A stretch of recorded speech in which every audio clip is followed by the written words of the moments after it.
Make on, vibration on, text box.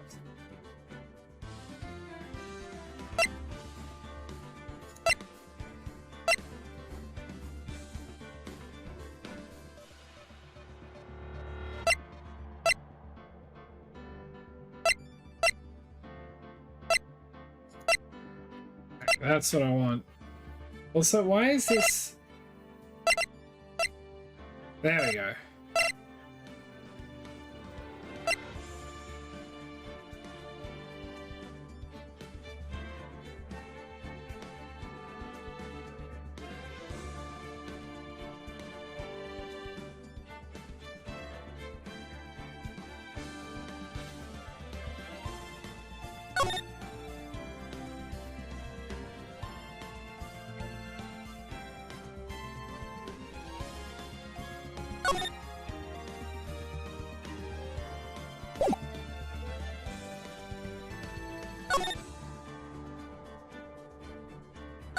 Okay, let me just check how this key assignment, did it change?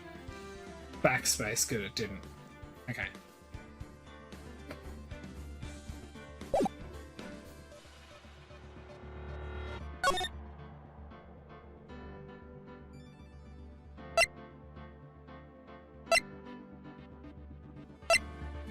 Okay, so Phoenix Wright just Ace Attorney then, I'm guessing.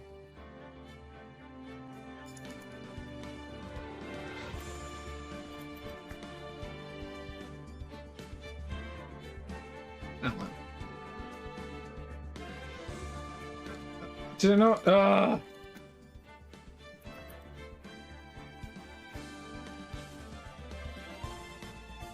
Okay, now we're done.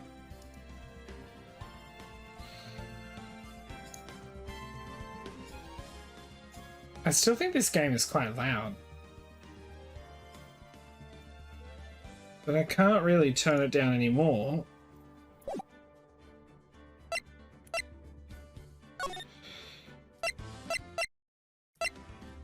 I guess I can turn my headphones down a little bit, eh? That's also an option. Okay, new game. Ace Attorney. Episode 1. The first turnabout. Yes.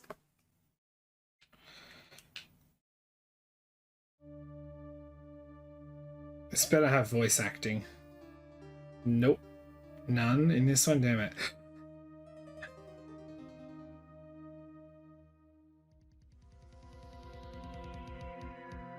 Damn it! Why me? I can't get caught. Not like this.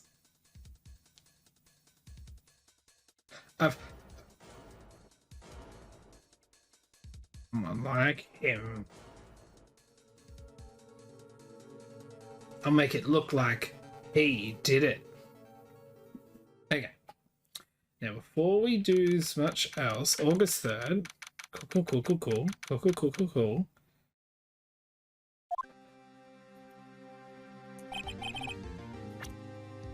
Here's what we're gonna do.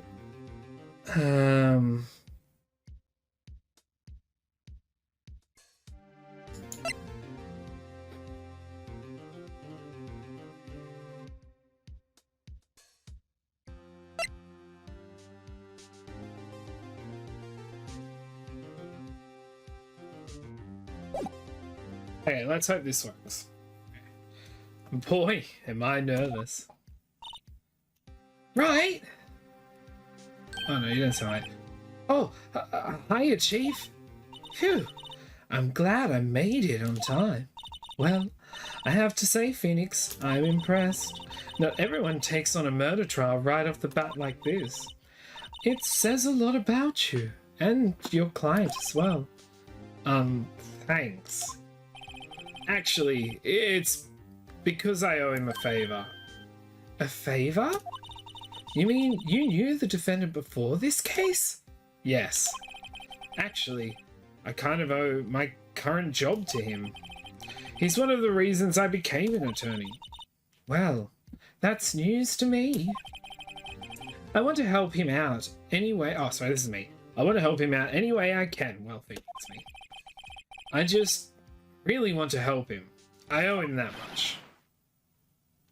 It's over. My life. Everything. It's all over.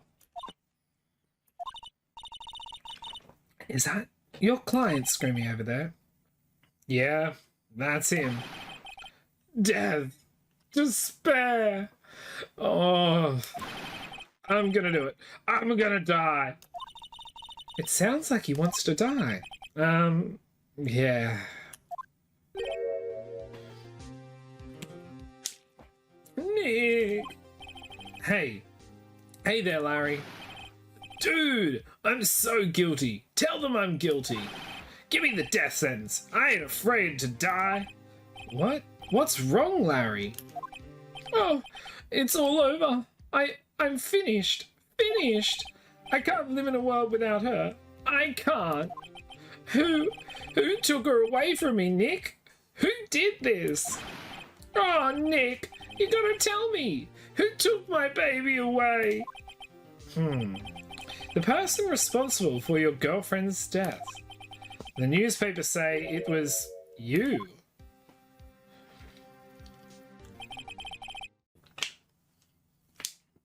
My name is Phoenix Wright. Here's my story. My first case is a fairly simple one. A young woman was killed in her apartment. Excuse me. Oh, wrong enter. The guy they arrested was the unlucky sap dating her. Larry Butts. My best friend since grade school. Our school had a saying, when something smells, it's usually butts. In the 23 years I've known him, it's usually been true. He has a knack for getting himself in trouble. One thing I can say though, it's usually not his fault. He just has terrible luck. But I know better than anyone that he's a good guy at heart. That, and I owe him one, which is why I took the case, to clear his name. And that's just what I'm gonna do. August 3rd, 10 AM, District Court, courtroom number 2.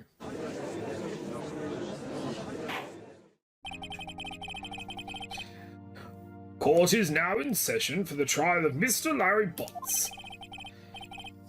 The prosecutor is ready, Your Honor. The defense is ready, Your Honor. Mr. Wright, this is your first trial, is it not? Yes, Your Honor. I'm a little nervous.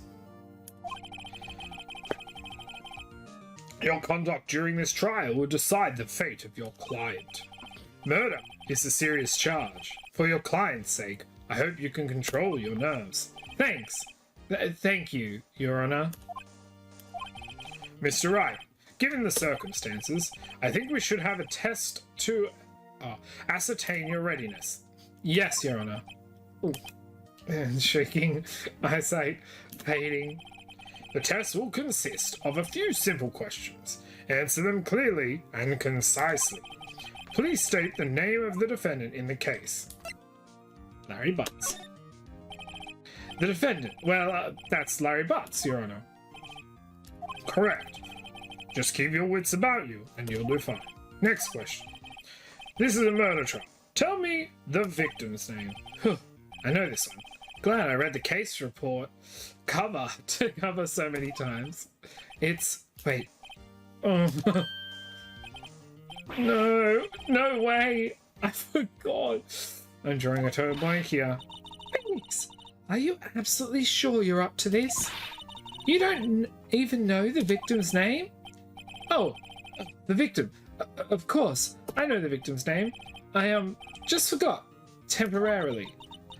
I think I feel a migraine coming on. Look, the victim's name is listed in the court record. Just press tab to check at any time, okay? Remember to check it often. Do it for me, please. I'm begging you. Cindy's autopsy report. Cause of death, loss of blood due to blunt trauma. Okay.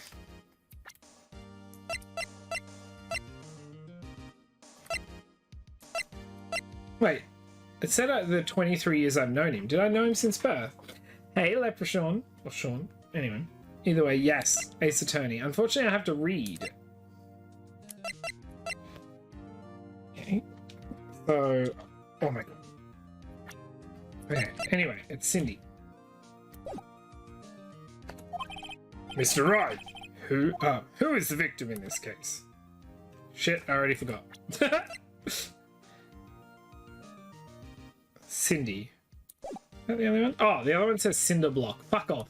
I should have been able to figure this out without reading. The victim's name is Cindy Stone. Correct. Now, tell me what was the cause of death. She died because she was hit with a blunt object. She was struck once by... Oh, that wrong voice. She was struck once by a blunt object. Correct. You've answered all my questions. I see no reason why we shouldn't proceed. Oh, Cinderblock is a good joke. It's also a great name. My baby girl's going to be called Cinderblock. She's going to be the best Cinderblock at school. You seem much more relaxed, Mr. Wright. Good for you. Thank you, Your Honor. Because I don't feel relaxed, that's for sure. Well then. I don't mind the reading, I just feel like people don't like hearing me read at all. Well then. First, a question for the prosecution, Mr. Payne. Yes, Your Honor. As Mr. Wright just told us, the victim was struck with a blunt object. Would you explain to the court just what that object was? The murder weapon was this statue of the Thinker. It was found lying on the floor next to the victim. I see. The court accepts it into evidence. Statue added to the court evidence. Right. Be sure to pay attention to any evidence added during the trial. Fine, I'll check it now. A statue in the shape of the Thinker. It's rather heavy. I can't even look at it. But anyway. They're not quite the same. There's a slight difference. And because I'm not great at voices. The evidence is the only ammunition you have in court. Use tab to check it. Mr. Payne, the prosecution may call the first witness. The prosecution calls the defendant Mr. Butts to the stand. Yeah, I've played some games, but none with me in it. Chief, what do I do now? Pay attention. You don't want to miss any information that might help your client's case. You'll get your chance to respond to the prosecution later, so be ready. Let's just hope he doesn't say anything unfortunate. Uh-oh. Larry gets excited easily. This could be bad.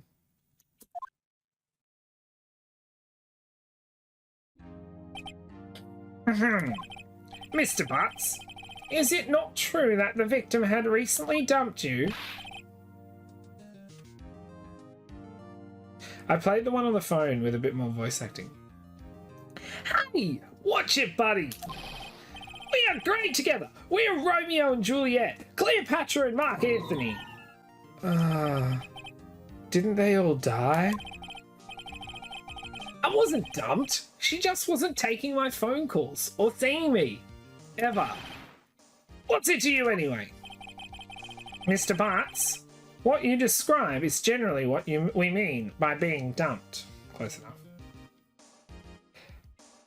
The one with the orca, where you defend an orca.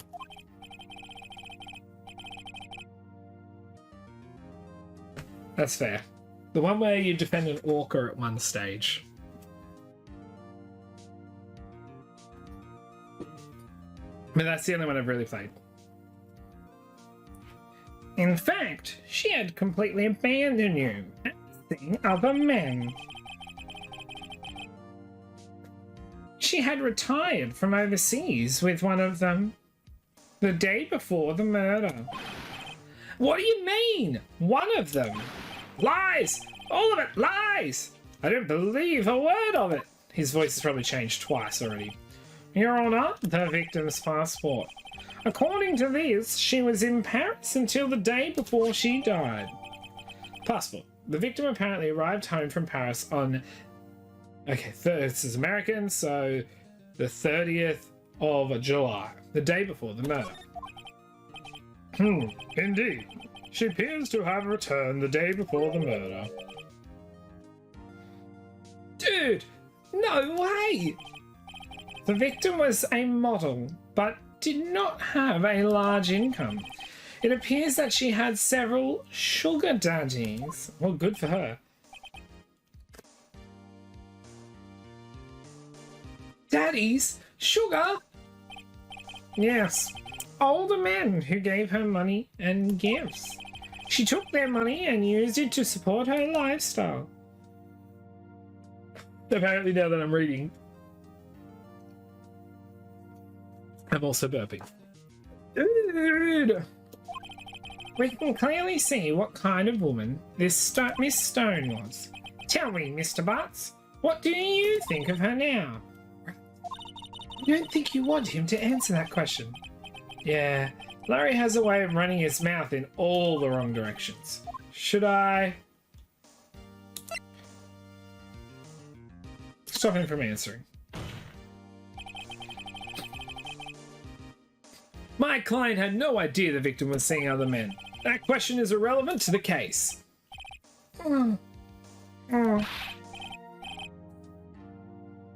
Dude, Nick, what do you mean irrelevant? That cheating she-dog. I'm gonna die. I'm just gonna drop dead. Yeah, and when oh fuck, wait a minute, I'm gonna get to the bottom of this. Let's continue with the trial, shall we? I believe the accused's motive is clear to everyone. Yes, quite. Oh boy, this is not looking good. Next question. You went to the victim's apartment on the day of the murder, did you not? Well, did you or did you not? Well, maybe I did, maybe I didn't. Uh-oh. He went. What do I do? I didn't answer, honestly. I know. I'll send him a signal. Tell the truth. Yeah. I was there. I went. Order. Well, Mr. Butts. Dude, chill. She wasn't home, man. So, like, I didn't see her. Your Honor, the defendant is lying. Lying? The prosecution would like to call a witness who can prove Mr. Butts is lying. Well, that simplifies matters. Who is your witness? The man who found the victim's body, just before making the gruesome discovery. He saw the defendant fleeing the scene of the crime. Order! Order in the court. Mr. Payne, the prosecution may call its witness. Yes, Your Honor. This is bad. On the day of the murder, my witness was selling newspapers at the victim's building. Please bring Mr. Frank Sarwit. Sorry. Mr. Frank Sarwit. Go. Mr. Frank Sarwit to the stand. I have to say I love the animation in these games, even if so simple. Mr. Sarwit, you sell newspaper subscriptions, is that correct? Oh yes, newspapers, yes. There's some great puns in there. Mr. Sarwit, you may proceed with your testimony. Please tell the court what you saw on the day of the murder.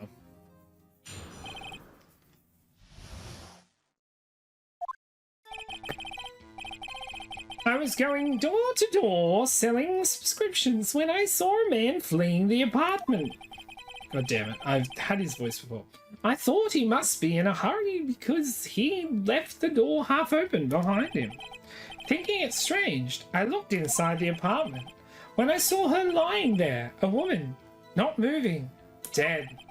I quailed in fright and found myself unable to go inside. I thought to call the police immediately. However, the phone in her apartment wasn't working. I went to a nearby park and found a public phone. I remember the time exactly. It was 1 p.m.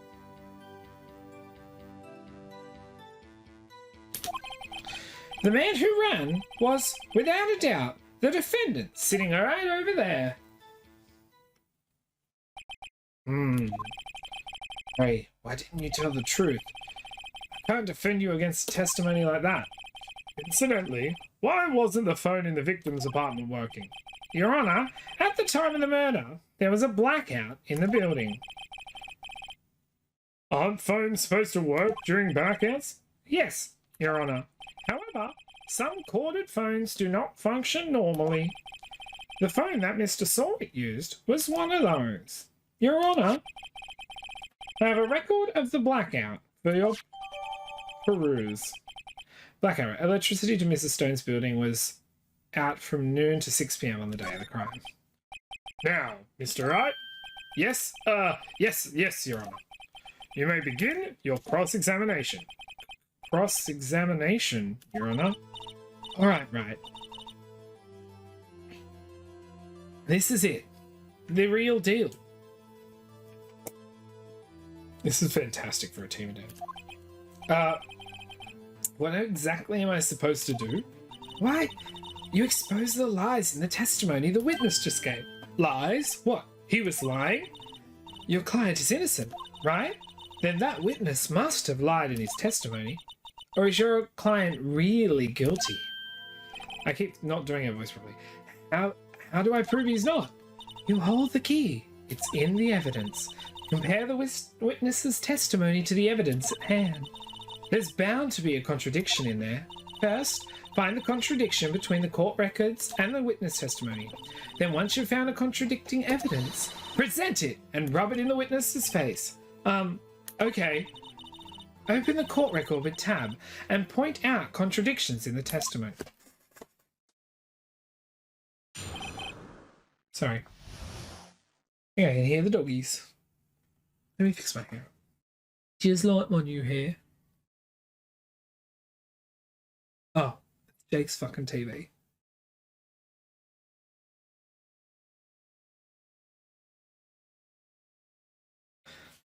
Give me 2 secs. Is that the TV or is it not?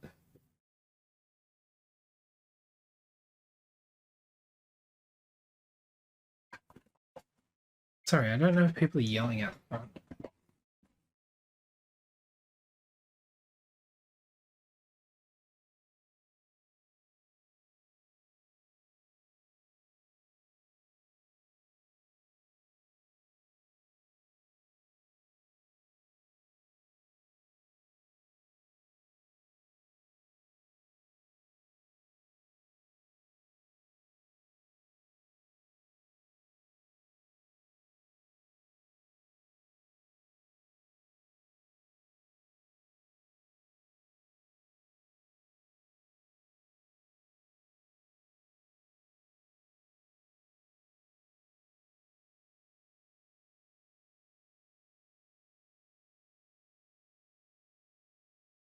Mashu! And thank you, Sean. Well, I thought people were arguing out front, but Jake just had the TV in the bedroom on the other side of the house really loud. The house isn't that big, so...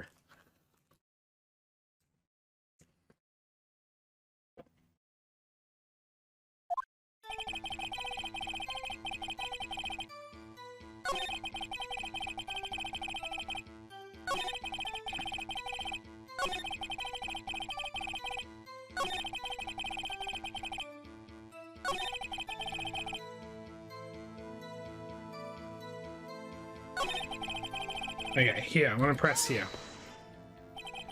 The phone in her apartment wasn't working. Yes, I mean, no, it wasn't, right?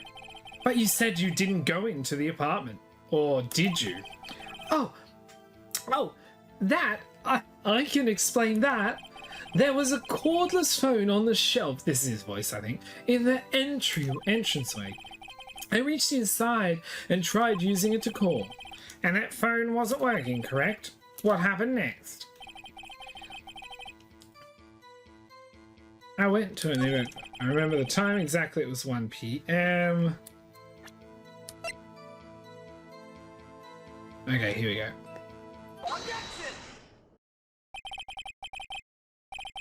found the one body at 1 p.m. You sure?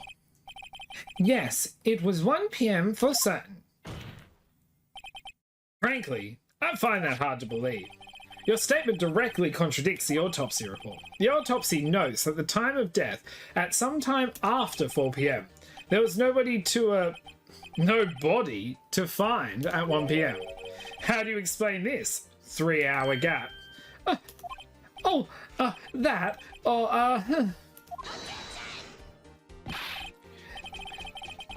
This is trivial. The witness merely forgot the time. After his testimony, I find that hard to believe. Mr. Sawit, why are you certain that you found the body at 1 p.m.? Gee, that's a really good question. Great job, Wright. Way to put him on the spot. That's all you have to do. Point out contradictions. Lies always beget more lies. Beget? Anyway. See through one, and their whole story falls apart. Wait! I remember now. Would you care to give your testimony again?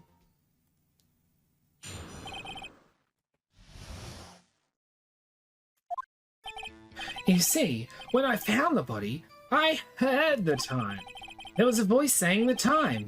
It was probably coming from the television. Oh, but it was 3 hours off, wasn't it? I guess the victim must have been watching a video of a taped program. That's why I thought it was 1 p.m. Terribly sorry about the misunderstanding. Also, hi, Mashu. I see. You heard a voice saying the time on the tape, on a taped program. Mr. Wright, you may cross-examine the witness. Right. You know what to do. I know, I've got it. Go on, come on. Yeah, come on. Where are you talking about the TV? Found the body, I heard the time. There was a voice saying it, probably coming from the television. Cue, blackout report, present. Hold it right there. Oops, that's the wrong voice. Phoenix is my voice. The prosecution has said there was a blackout at the time of discovery, and this record proves it. You couldn't have heard the television or a video. The defense has a point. Do you have an explanation for this, Mr. Sawit? I find it quite puzzling myself. Quite. Wait, I remember now.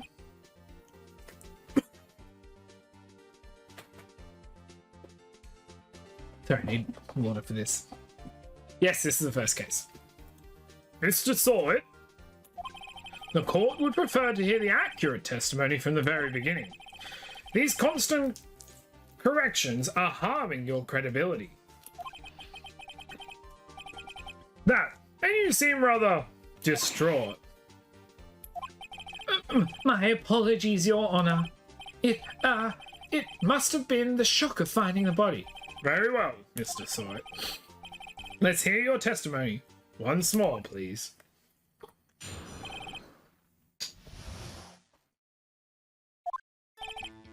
Actually, I didn't hear it the time. I saw it. There was a table clock in the apartment, wasn't there? Yeah, the murder weapon. The killer used it to hit the victim. That must have been what I saw. Okay, this is being pretty easy. You saw a clock. I guess that would explain it. The defense may cross-examine the witness. Gladly.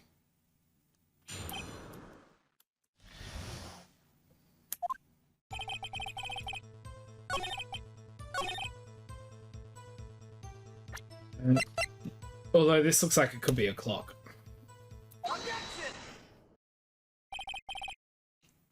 Wait just a moment.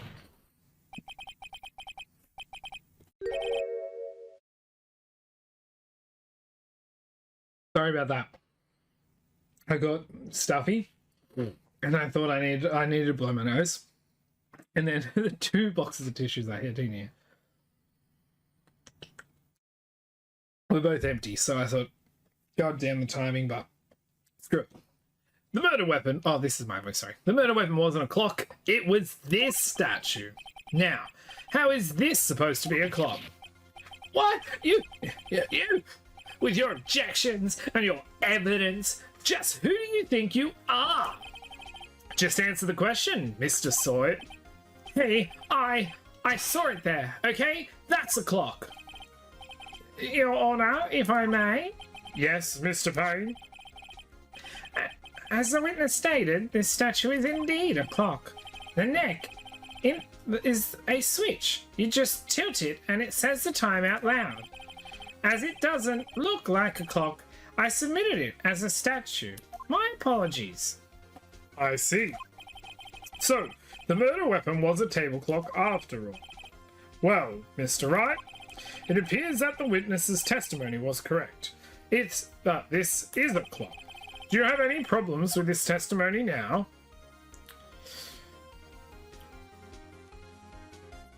Yes. Your Honor, there is a gaping hole in the witness's testimony. The only way he could have known the weapon was a clock is to hold it in his hand. Yet, the witness testifies that he never entered the apartment. Clearly, a contradiction. Indeed. The witness knew it was a clock because he went into the apartment. Went into the apartment. You're lying. You're inside the apartment on the day of the murder. Oh yeah? Prove it. Prove I went in there. I'll do better than that. I can prove you were the one who killed her. You struck her with the clock, and the shock of the blow triggered the clock's voice. That was the sound you heard. Order in the court. Intriguing. Please continue, Mr. Wright. Yes, Your Honor. Mr. Saw It, the sound must have left quite an impression on you. Understandable, since the murder weapon spoke just as you hit the victim. The voice was burned into your mind. That's why you were so certain about the time. What's the meaning of this? This is all baseless conjecture. Baseless? Just look at the witness's face. Would the witness care to elaborate? Did you strike the victim with a clock? That day, I never. Look, the clock. I heard, no, I saw. Shut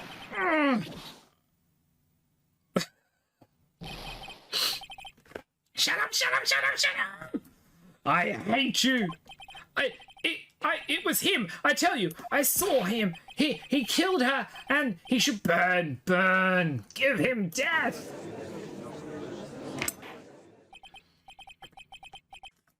Order in the court, I say. Your Honor, a moment, please. There isn't a shred of evidence supporting the defense's claims. Mr. Wright. Your Honor, you claim the sound of the witness heard came from the clock. Do you have any evidence? The whole case is riding on this. I'd better think it through carefully. Your Honor, the sound Mr. Saw It heard was definitely clock.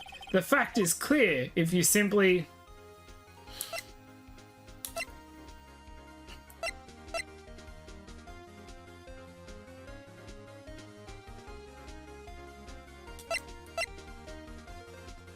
Okay, so some of these get me. Some of these get me because examining the clock's batteries could work, but the problem there is if they were dead, wouldn't be able to work. Now, trying sounding the clock, technically just the idea of, oh, let's sound it in here, how does that prove anything? But by proving the time of the murder and the clock being out at the same time, so we'll try sounding the clock and see if I'm right. Let's sound the clock now, here in this court. Your Honor, may I have the clock? I ask the court to listen very carefully. I think it's 8:24. That certainly is a strange way to announce... Oh, sorry. That certainly is a strange way to announce the time. Well, he is the thinker, after all. So, we've heard the clock. What are your conclusions, Mr. Wright? Mr. Payne, can you tell me what time... Okay, this is exactly what I thought, so I'm going to reply. What the time is now? It's 11:25. As you can see, this clock is exactly 3 hours slow. Precisely the discrepancy between what Mr. Saurup heard and the actual time of death. So, Mr. Saurup, try to talk your way out of this one. You forgot one thing. Uh-oh. What's he talking about now? While it may seem like the clock is running 3 hours slow, it proves nothing. How do you know it was running 3 hours slow on the day of the murder? If you can't prove that, you don't have a case. He's right. How am I going to prove that? Damn it. I'm so close. Mr. Wright, it seems you lack the critical evidence to support your claim. Yes, Your Honor. This means I cannot let you indict the witness. Unfortunately, this ends a cross-examination of Frank Solid. I come all the way down here to testify, and look what happens. You treat me like a criminal. A criminal? You lawyers are all slime. I almost had him. Sorry, Larry. I failed you. There's nothing I can do about it now. Not so fast, Mr. Sawyer. Chief. Listen up, Wright. Don't throw this one away. Not like this, think. But Chief, it's over. I can't prove the clock was slow on the day of the murder. Nobody can prove that. Well, yes. But that doesn't mean you can't still win. Try thinking out of the box. Don't waste time doubting the facts. Assume the clock was 3 hours slow and think through it.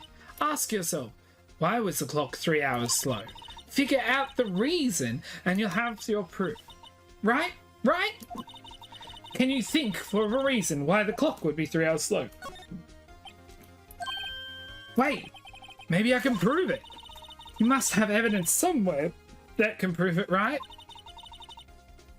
Find it and let them have it. Well, Mr. Wright, you say the clock was already running slow on the day of the murder. Have you found evidence to support that claim? Of course. There is a piece of evidence in this courtroom that can prove the claim beyond a doubt. Tough words.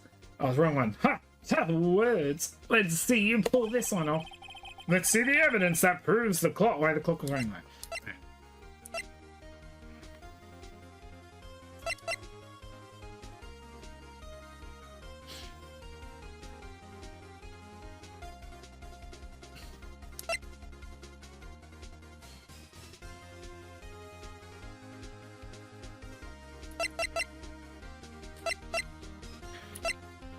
Okay, my guess is the passport. I don't know the time difference between America and France. Are they quite close? I guess on one side. So let's try this. The victim had just returned home from abroad the day before the murder. As we all know, the time difference between here and Paris is 9 hours. When it's 4 p.m. here, it's 1 a.m. the next day there. The clock wasn't 3 hours slow, it was 9 hours fast.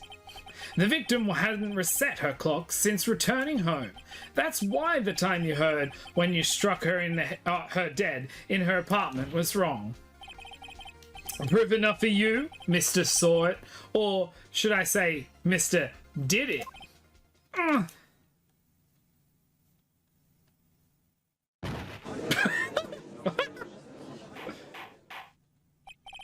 Order! Order, I say!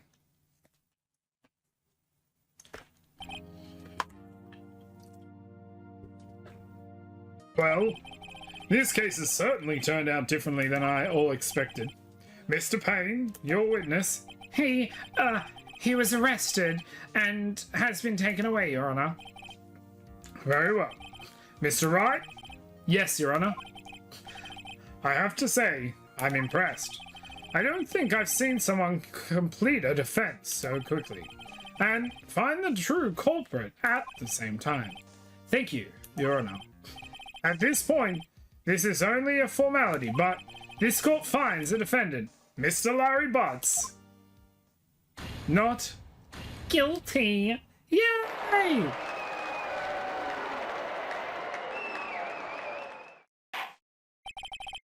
Ah, sweet. Thanks, Tom. And with that, the court is adjourned.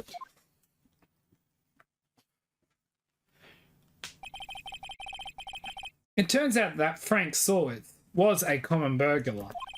He posed as a newspaper salesman to check and see when people were out of their house. That day, when Larry went to her apartment, the victim wasn't home.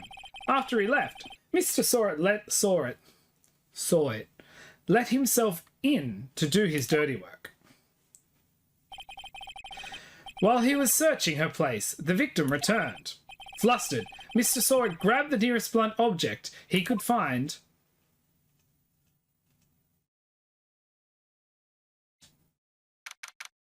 August 3rd, 2:32 p.m. District Court, Defendant's Lobby, number 2. Defendant. Oh, I still can't believe we won. Right, good job in there. Congratulations. Thanks, Chief. I owe it all to you. Not at all, not at all. You fought your own battles in there. It's been a while since I've seen a trial end on such a satisfying note. I've never seen the Chief looks this happy. If she's this glad, imagine how Larry must feel. My life is over. Larry, you're supposed to be happy. What's wrong now? Nick, don't worry about me. I'll be dead and gone soon. Good. Wait, no, I mean bad. Larry, you're innocent. The case is closed. But my Cindy Windy's gone, man. Gone forever. Larry, she was a... Nah, never mind. Congratulations, Harry. Harry? Yes, you. I can practically see the headlines now. Harry Butts, innocent. Thanks. I really owe you one.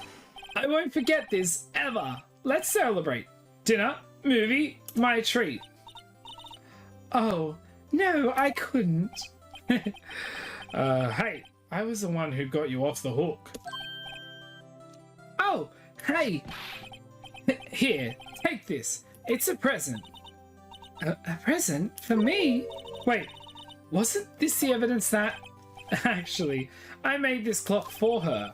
I made one for her and one for me. Really? You made this? Well, thank you. I'll keep it as a memento. Yo, Nick. Can you believe it? I was so into that chick. And she was just playing me for a fool. Don't that make you want to just cry? Larry. Are you sure? Squeeze me? I think she thought quite a lot of you, in her own way. Nah, you don't gotta sympathize with me. It's okay. Oh, I'm not sympathizing. Really? Isn't that right? Right. Don't you have something to show your friend? Something that proves how she felt about him? Huh? Oh, yeah, right. What the heck is she talking about?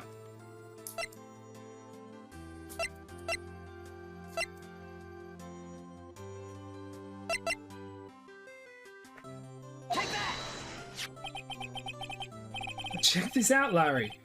Proof positive you weren't just some chump to her. Huh? What about the clock?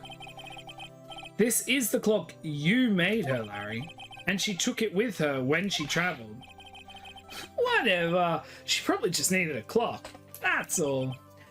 You think so? It's a pretty heavy clock to take traveling. Well, make of it what you will. Hey, Nick, I'm glad I asked you to be my lawyer. Really? I am. Thanks. Hope that made him feel a little better. Right.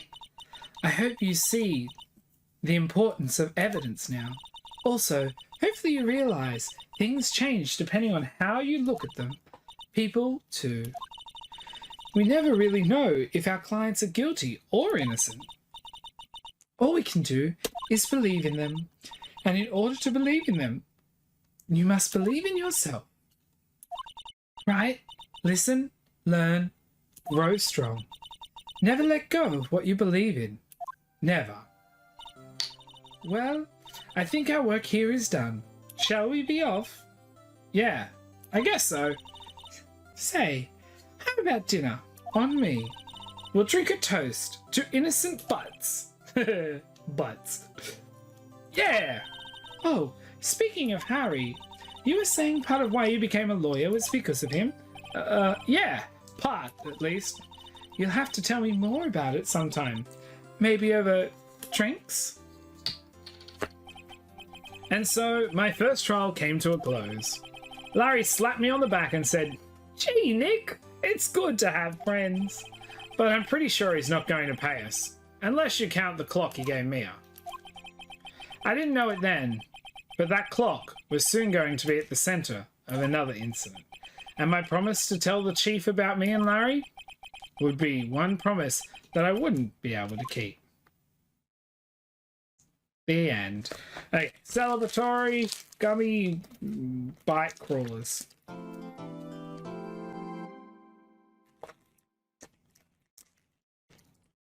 Ah.